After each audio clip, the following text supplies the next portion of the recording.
और अब बात एक और बड़ी खबर की करते हैं।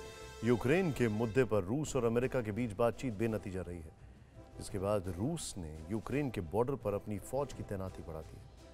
इतना ही नहीं, अमेरिका को चिढ़ाने के लिए पुतिन ने लैटिन अमेरिकी देश क्यूबा में भी अपनी सेना तैनात की है। सवाल यह है कि क्या अमेरिका और रूस की ये अदावत एक बार फिर दुनिया को महायुद्ध के मुहाने पर लाने वाली है?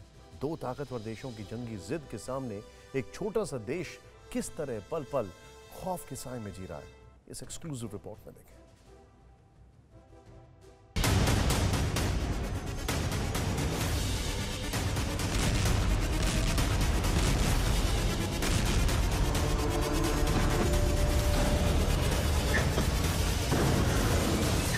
रेस लगाते टैंक, बारूद बरसाती तोपें और भीषण बर्फबारी के बावजूद मोर्चे पर तैनात फौज।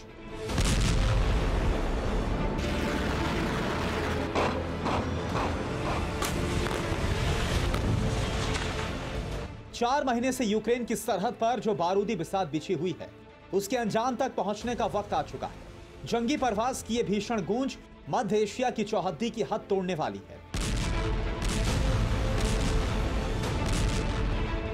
रूस और यूक्रेन के दरमियान अब सुलह सफाई की हर कोशिश नाकाम साबित हो चुकी है। सवाल यह है कि मध्य एशिया में फिर से जंग होने वाली है। रूस हर हाल में यूक्रेन पर हमला करने वाला है।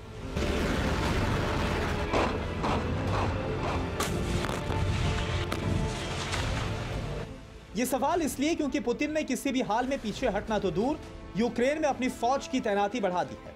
रूस का यह फैसला ऐसे वक्त में आया है जब दुनिया मसले के शांतिपूर्ण हल की उम्मीद कर रही थी, लेकिन अब बातचीत का हर दरवाजा कमोबेश बंद हो चुका है, क्योंकि 11 जनवरी को यूक्रेन के मसले पर अमेरिका और रूस के बीच जिनेवा में बातचीत हुई थी। 12 जनवरी को रूस और नाटो देशों के बीच भी इसी मसले पर मीटिंग हुई। दोनों ही बैठकों में यूक्रेन को लेकर कोई भी सहमति नहीं बन पाई, जिसके बाद रूस ने अमेरिका पर सीधे सीधे कोल्ड वॉर की नीति अपनाने का इल्जाम लगा दिया। इतना ही नहीं, रूस ने यूक्रेन में अपने सैनिकों की तैनाती बढ़ाने का ऐलान भी कर दिया, जिसके बाद यूक्रेन ने भी तैयारी तेज कर दी है। यूक्रेन की नेवी लगातार रूस की सरहद पर गश्त कर रही है। रूस के मुकाबले भले ही ताकत कम हो, लेकिन यूक्रेन का हौसला बुलंद है। Ukrainian have 4 boats today. Russian Federation have 19, 20, 25, 40.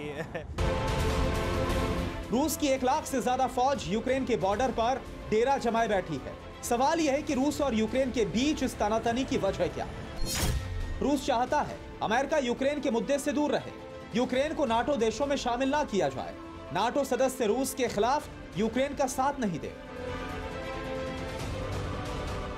लेकिन नाटो देशों ने इससे साफ इंकार कर दिया है। इतना ही नहीं, पुतिन को सीधी चेतावनी दे दी है कि अगर यूक्रेन पर हमला किया तो उसे 30 देशों से एक साथ लड़ना होगा। Together, the United States and our NATO allies made clear we will not slam the door shut on NATO's open door policy, a policy that has always been central to the NATO alliance. If Russia walks away, however, it will be quite apparent they were never serious about pursuing diplomacy at all. That is why collectively we are preparing for every eventuality. America और NATO देशों की धमकियों के बीच Putin भी ठान चुके हैं कि अब की बार आर या पार होगा। इस बीच यूक्रेन के लोगों की धड़कनें इस बात को लेकर थमी हुई हैं कि ना जाने कब मॉस्को का पारा हद पार कर जाए। इसलिए आसमान में जरा सी भी गड़गड़ाहट होने पर यूक्रेनियों का हलक सूख जाता है।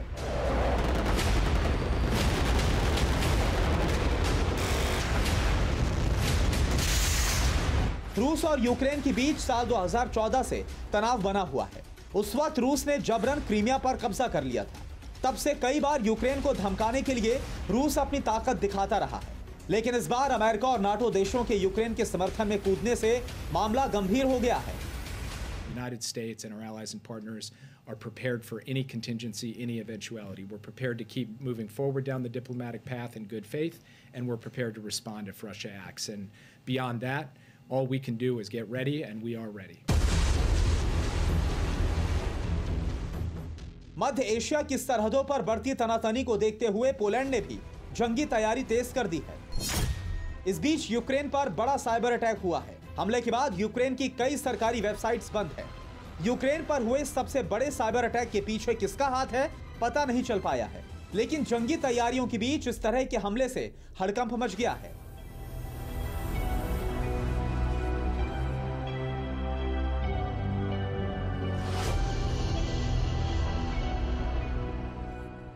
करीब 4 दशक तक अमेरिका से शीत युद्ध और हथियारों की होड़ की कीमत सोवियत संघ को टुकड़े के रूप में चुकानी पड़ी थी। सोवियत संघ के 15 टुकड़े हो चुके थे, जिनमें सबसे बड़ा देश यूक्रेन था। रूस यूक्रेन पर अपना हक समझता है, तो अमेरिका यूक्रेन को भी नाटो का सदस्य बनाना चाहता है।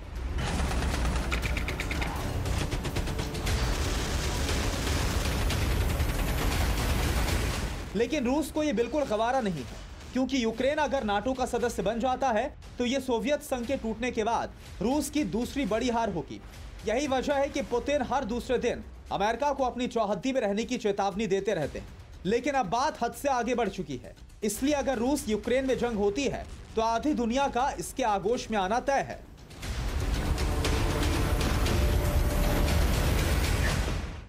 कोरोना धर्म नहीं देखता, जात नहीं देखता, अमीर गरीब ऊंच नीच नहीं देखता। कोरोना सिर्फ मौका देखता है, लेकिन आप उसे मौका मत दीजिए। बस इतना कीजिए, जब कभी दफ्तर से बाजार से घर लौटिए तो इतना ख्याल जरूर रखिए कहीं आपके साथ कोरोना आपके घर तो नहीं जा रहा।